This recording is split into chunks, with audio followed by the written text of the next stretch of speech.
Sementara itu, Hong Kong juga dikawal ketat pada ulang tahun protes dataran Tiananmen. Sebelum pandemik COVID-19, berpuluh ribu orang berhimpun di Victoria Park setiap tahun bagi memperingati mangsa yang terkorban dalam peristiwa hitam itu. Namun berikutan pandemik COVID-19, pihak berkuasa telah melarang perhimpunan tersebut sejak 2 tahun lalu atas alasan kawalan kesihatan.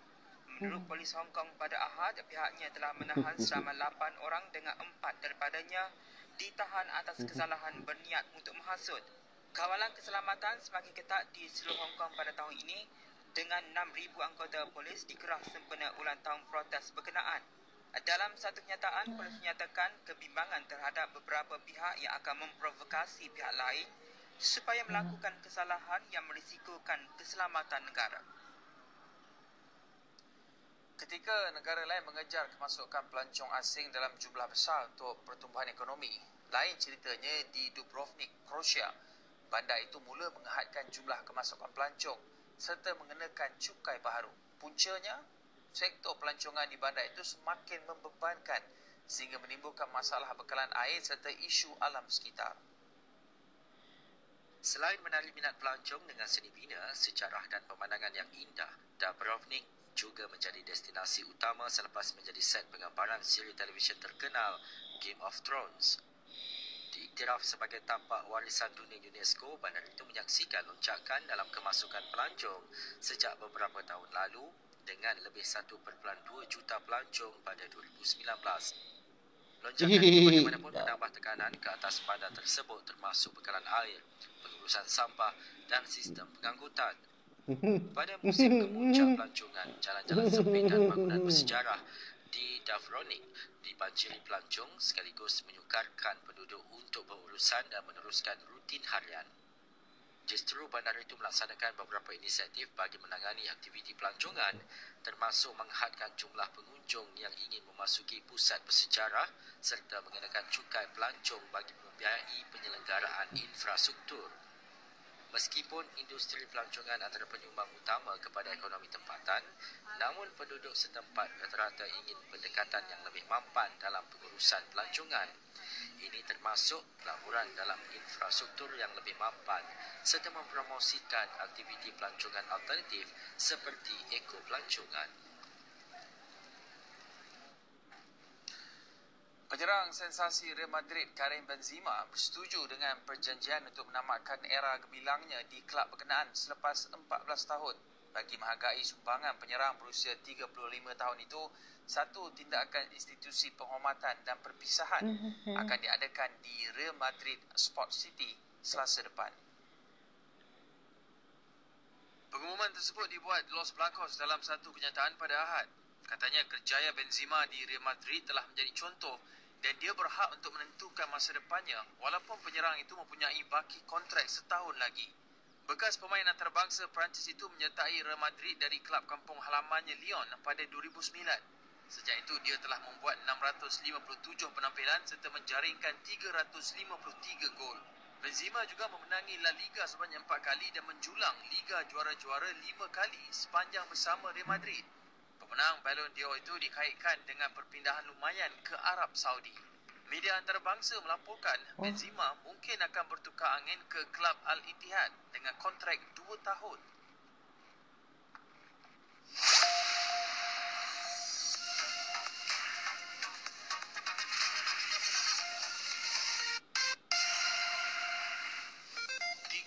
Motosikal maut manakala 3 lagi cedera selepas dirempus sebuah kereta ketika berteduh di bawah jambatan di kilometer 19.6 lebuh raya NKV, Menghala Selatan.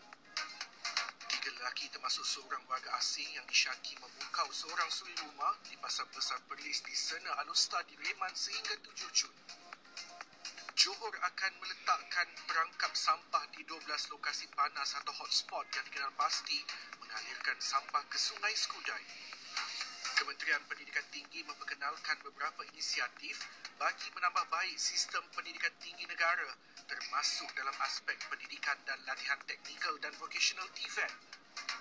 Pesta Buku Antarabangsa Kuala Lumpur PBAKL edisi ke-40 yang berlangsung sejak 26 Mei lalu berjaya mencatatkan lebih 1.43 juta pengunjung setakat Sabtu. Filem Polis Evo 3 terus mencatat kecemerlangan apabila muncul sebagai filem nombor 1 di Malaysia untuk tahun ini. Sensasi Korea Selatan Blackpink mencipta rekod sebagai kumpulan muzik dengan kutipan konsert tertinggi dalam sejarah apabila memperoleh hampir $10 juta Amerika bagi satu malam konsert di Mexico. Recep Tayyip Erdogan umum barisan kabinet baru beberapa jam selepas mengangkat sumpah untuk penggal ketiga sebagai Presiden Turki. Punca serta individu yang bertanggungjawab dalam nahas kereta api di timur Odisha, India telah dikenal pasti. Real Madrid mengesahkan penyerang dari Perancis dan kapten klub Karim Benzema akan meninggalkan klub bola sepak itu selepas 14 tahun bersamanya.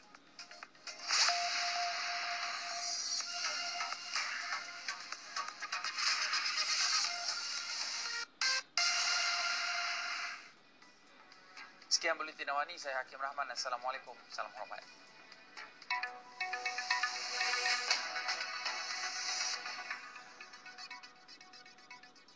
Households with high electricity consumption will no longer enjoy government subsidies as they tend to belong to the T20 group. The government will adopt household net disposable income metrics to ensure better delivery of its socio-economic policies. Malaysia is lifting its ban on renewable energy exports to enhance the country's green economy policy. WhatsApp will grant users one of its most awaited features, the ability to edit messages. Bersediakah anda untuk aksi terhebat di Sepak Takraw? Saksikan lagu terunggul negara dengan lebih dekat setiap Jumaat, Sabtu dan Ahad. Sokongan anda menyemarakkan lagi semangat mereka. Ini milik kita.